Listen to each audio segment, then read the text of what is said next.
Hi friends, welcome back to our channel jobs for you. ఈరోజు ఇంకో నోటిఫికేషన్తో మీ ముందు రావడం జరిగిందండి. సో ఈ నోటిఫికేషన్ అనేది మనకి సిఎస్ఐఆర్ నుంచి అనుసంధాన సంస్థ సెంట్రల్ ఎలక్ట్రోకెమికల్ రీసెర్చ్ ఇన్స్టిట్యూట్ నుంచి వచ్చిందండి ఈ నోటిఫికేషన్.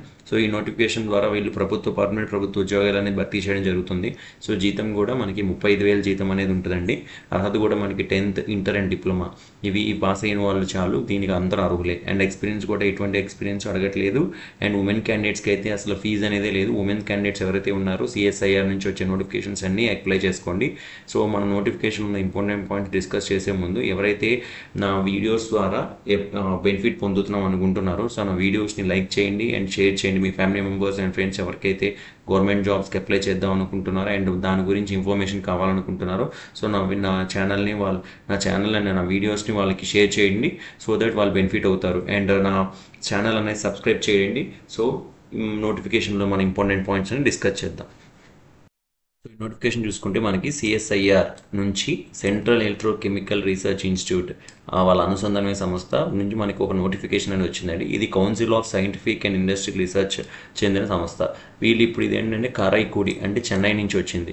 సో చూసుకుంటే మనకి అడ్వర్టైజ్మెంట్ నెంబర్ అండి ఇది. సో మనకి సిఎస్ఐఆర్ సిఈసిఆర్ఐ అంటే ఏమేమో తెలియని వాళ్ళు సో వాళ్ళకి ఇక్కడ కంపెనీ డిస్క్రిప్షన్ ఇచ్చేది, వాళ్ళు దేంతో డీల్ చేస్తారు అసలు ఏంటిది ఏంటి అనేసి. సో మనం ఆ నోటిఫికేషన్లో దాని గురించి మనం క్లారిటీగా చూడొచ్చు. అండ్ వీళ్ళు ఏంటంటున్నారంటే ఈ సిఎస్ఐఆర్ నుంచి వచ్చిన ప్రతి నోటిఫికేషన్ ద్వారా జనరల్ బ్యాలెన్స్ చేయడానికి సో ఉమెన్ కేటగిరీస్కి వాళ్ళు ఎంకరేజ్ చేస్తున్నారని చెప్పేసి ఇక్కడ మెన్షన్ చేస్తున్నారు.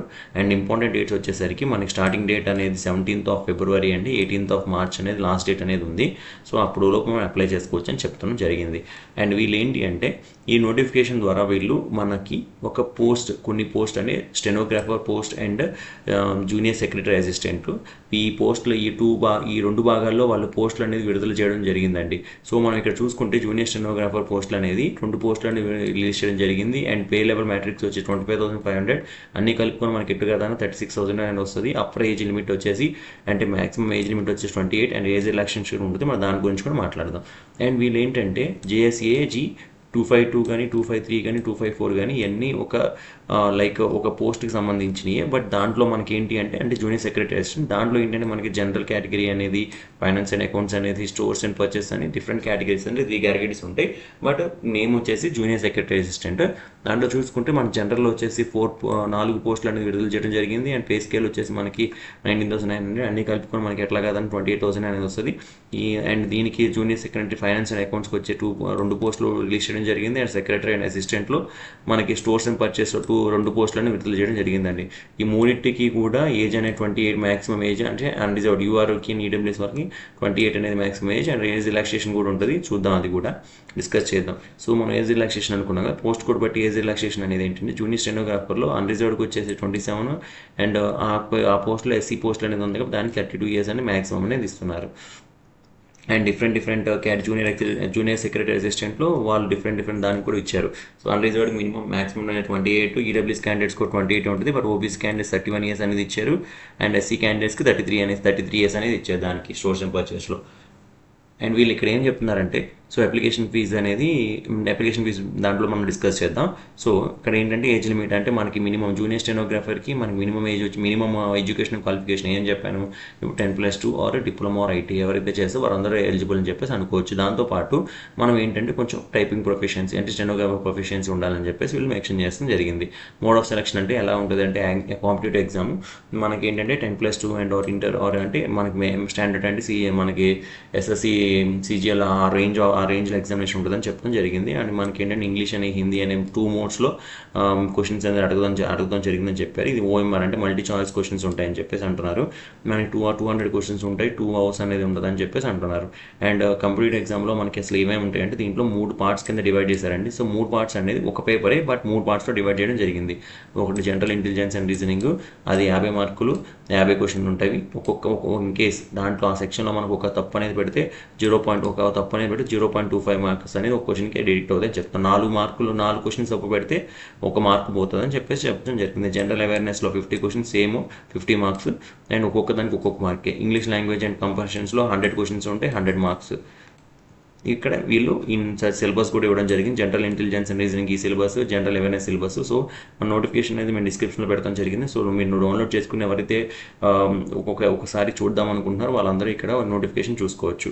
And proficiency test in stenographer అంటే మనకి ఇంగ్లీష్ మీడియంలో 50 మినిట్స్ అనేది ఉంటుంది.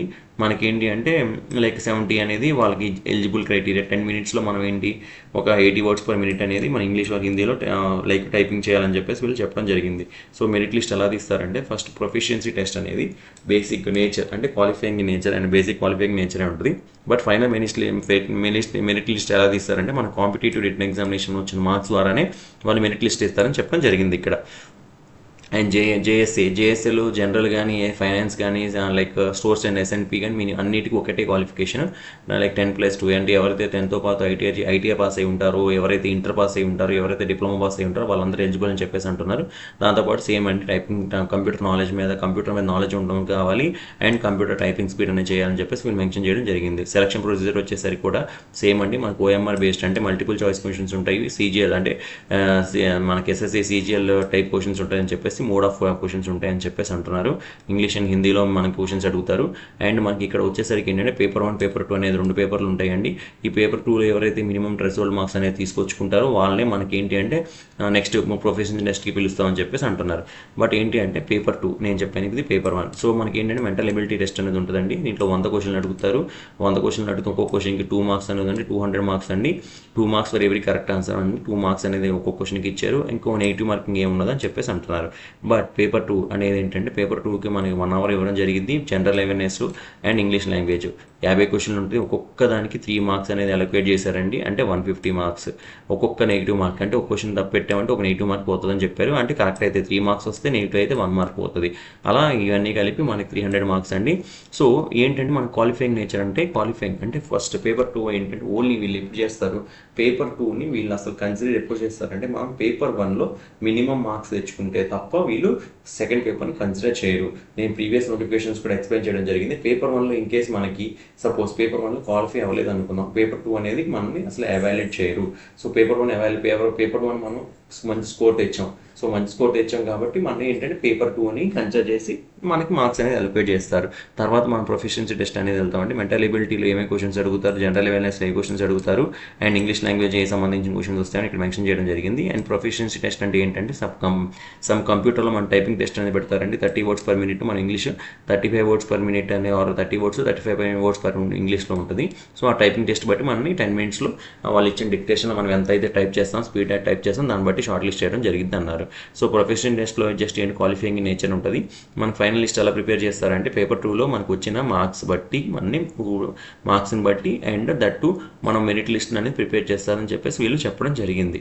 సో నోటిఫికేషన్లో. అండ్ ఇంకోటి అంటే బెనిఫిట్స్ ఏముంటుంది మనకి, ఇది సెంట్రల్ గవర్నమెంట్ జాబ్స్ కాబట్టి అన్ని బెనిఫిట్స్ అనేది మెన్షన్ చేశారు. డిఎన్ఎస్ అలవెన్స్ కానీ, హౌస్ రెంట్ కానీ, ట్రాన్స్పోర్ట్ అలవెన్స్ అన్నీ ఉంటాయని చెప్పేసి మెన్షన్ చేస్తున్నారు ఇక్కడ. అండ్ మనకి ఇంకోటి ఏంటంటే అసలు దీనికి main eligibility criteria Indian citizen అయితేనే మనం ఈ జాబ్స్కి అనేది మనం ఎలిజిబుల్ అని చెప్పేసి అంటున్నారు. అండ్ ఇంకోటి 18th మార్చ్ కల్లా మనకి అన్ని యాక్చువల్గా మనకి ఎడ్యుకేషన్ క్వాలిఫికేషనే కానీ మన డేట్ ఆఫ్ బర్త్ కానీ వీళ్ళు చెప్పిన పరంగా ఉండాలని చెప్పేసి వీళ్ళు మెన్షన్ చేశారు. అంటే 18 ఇయర్స్ మ్యాక్స్ మినిమం ఉండాలి, 27 అనేది మ్యాక్స్ ఉండాలని చెప్పేసి వీళ్ళు మెన్షన్ చేయడం జరిగింది.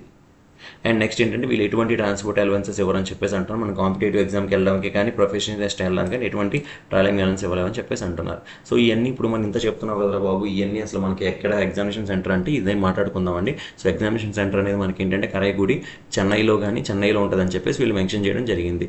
ఇన్ కేస్ అంటే చెన్నైలో మనం వెళ్ళి ఎగ్జామ్ రాయడం జరిగింది, చెన్నైలోనే మన ప్లేస్మెంట్ అవడం కూడా జరిగింది. ఇన్ కేస్ మనందరూ జాబ్ వచ్చేసింది, చెన్నైలో ప్లేస్ అయ్యాం, ఆఫ్టర్ అంటే మనకు ప్రొబిషన్ అయితే 2 months 2 years అనేది ఉంటుందండి.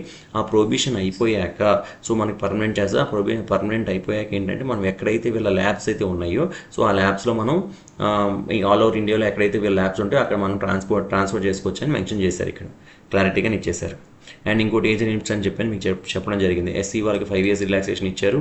And OBC candidates 3 years relaxation ఇచ్చారు. And PWD unreserved 10 and PWSC candidates 15, PWPD OBC 13 years, ex service మెన్స్కి 3 years ఇచ్చారు. వీడియోస్కి యాజ్ పర్ సెక్షన్ అంటే దీంట్లో సెక్షన్ ఉంటుంది, సెక్షన్ 3I మనం చూసుకోవచ్చు. అండ్ అప్లికెంట్స్ వచ్చేసి మినిమం ఏజ్ 18 years ఉండేదని మెన్షన్ చేశారు ఇక్కడ. అండ్ నెక్స్ట్ మనం డిస్కషన్ చేసుకోవాల్సిన కాన్సెప్ట్స్ ఏంటి అంటే, సో హౌ టు అప్లై, మనందరికీ ఎలా అప్లై చేయాలనేది మినిమం క్వశ్చన్ ఉంటుంది. మనకు ఒక లింక్ ఇస్తాను, నేను మీకు డిస్క్రిప్షన్లో అప్లై ఆన్లైన్ లింక్ అనేది ఇస్తాను. మీరు అప్లై ఆన్లైన్ మీద క్లిక్ చేయగానే మీకు ఒక ట్యాబ్ ఓపెన్ అవుతుంది. ఆ ట్యాబ్లో మనకి ఏంటంటే email address and mobile number అనేది మనకి చూసుకొని న్యూ రిజిస్ట్రేషన్ కింద బటన్ కింద ప్రెస్ చేస్తే మనకు ఒక ట్యాబ్ ఓపెన్ అవుతుంది. దాంట్లో రిక్వైర్డ్ డాక్యుమెంట్స్ అని అప్లోడ్ చేయాలి. రిక్వైర్డ్ డాక్యుమెంట్స్ అంటే ఏం లేదండి, మన 10తో పాటు ఫోటోగ్రాఫ్ కానీ and photograph signature and self declaration ఉంటే సెల్ఫ్ డిక్లరేషన్, ఇవన్నీ మనం వాళ్ళు ఏమైతే అడుగుతారో అవన్నీ అప్లోడ్ చేయాలి. అండ్ అప్లికేషన్ ఫీజు గురించి మాట్లాడుకుంటే, అప్లికేషన్ ఫీజు అనేది 500 రూపీస్ అనేది ఉందండి. మనం ఈ అప్లికేషన్ ఫీజు అనేది ప్యూర్లీ ఆన్లైన్ బేసిస్ మీద పే చేయాలి. NEFT or IMPS or bank transfer or net banking etcetera, ఈ అకౌంట్ వీళ్ళు ఏమైతే అకౌంట్ అయితే ఇచ్చారో సో ఆ అకౌంట్కి ట్రాన్స్ఫర్ చేశాక మనకు ఒక ట్రాన్సాక్షన్ నెంబర్ అనేది జనరేట్ అయ్యింది. ఆ జనరేట్ అయిన ట్రాన్సాక్షన్ నెంబర్ని మనం ఎప్పుడైతే అప్లికేషన్ ఫిల్ చేస్తామో అక్కడ వాళ్ళు నెంబరు, ట్రాన్సాక్షన్ డేట్ అన్నీ అడుగుతారు. మనం క్లారిటీగా అక్కడ అప్లికేషన్ అనేది పెట్టాలి. వన్స్ ఒకసారి కట్టాక అది రీఫండ్ ఇవ్వరు అని చెప్పేసి వీళ్ళు చెప్పడం జరుగుతుంది.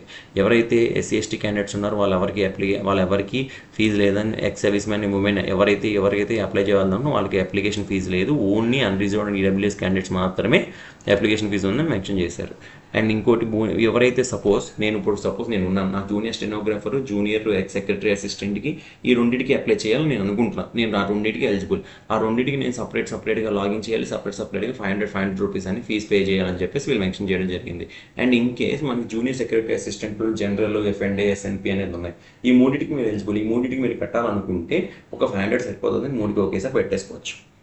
బట్ సెక్రటరీ అసిస్టెంట్తో పాటు జూనియర్ స్టెనోగ్రాఫర్కి పెట్టాలనుకుంటే సపరేట్ అప్లికేషన్స్ లాగిన్ చేసి సపరేట్ అప్లికేషన్స్ అంటే లాగిన్ రిజిస్ట్రేషన్ చేస్తాము, బట్ సపరేట్ అప్లికేషన్ అనేది సపరేట్ ఫీజుతో పెట్టుకోవాలని చెప్పేసి వీళ్ళు మెన్షన్ చేశారు. That's all guys. ఇంకా మనకి వీళ్ళు ఏం కావాలంటే recent photographs and signature and మనకి 10th class certificate, education marks list కానీ అండ్ సర్టిఫికేషన్స్ ఏమైనా ఉంటే అవన్నీ పెట్టాలి. ఒకవేళ క్యాస్ట్ సర్టిఫికేట్ ఉంటే ఎలిజిబుల్ అయితే క్యాస్ట్ సర్టిఫికేట్ పెట్టాలని చెప్పేసి మేము మెన్షన్ చేస్తున్నారు. ఈ నోటిఫికేషన్లో అన్ని మేజర్ పాయింట్స్ డిస్కస్ చేయడం జరిగింది. మీకు ఇంకా ఏమన్నా అప్లికేషన్ ఫిల్అప్ చేయడంలో కానీ ఎగ్జామినేషన్ ఫీజు ఎలా కట్టాలి ఏంటని మీకు డౌట్స్ వస్తే నా కామెంట్ సెక్షన్లో పింక్ చేయండి. సో దట్ మీకు నేను హెల్ప్ చేయడం జరుగుతుంది. ఈ నోటిఫికేషన్ క్లారిటీగా ఎక్స్ప్లెయిన్ చేశాను అనుకుంటున్నాను. ఇంకేమైనా డౌట్స్ వస్తే నాకు కామెంట్లో పింక్ చేయండి. That's all guys. I'm signing off. Before signing off నేను ఒకటే చెప్పాలనుకుంటున్నాను, నా వీడియోస్ ద్వారా ఎవరైతే బెనిఫిట్ పొందుతున్నారని మీకు అనిపిస్తుంది అనుకోండి, నా ఛానల్ని సబ్స్క్రైబ్ చేయండి, నా వీడియోస్ని లైక్ కొట్టండి. లైక్ కొట్టడం వల్ల అది మరి కొందరికి రిఫరెన్సెస్లో ప్లే అవడం జరిగింది. సో దట్ నాకు వ్యూస్ కూడా పెరుగుతాయి. అది నా ఎంకరేజ్మెంట్ అండ్ మోటివేషన్ ద్వారా నేను మరికొన్ని వీడియోస్ చేయడం జరిగింది. Thank you. I'm signing off.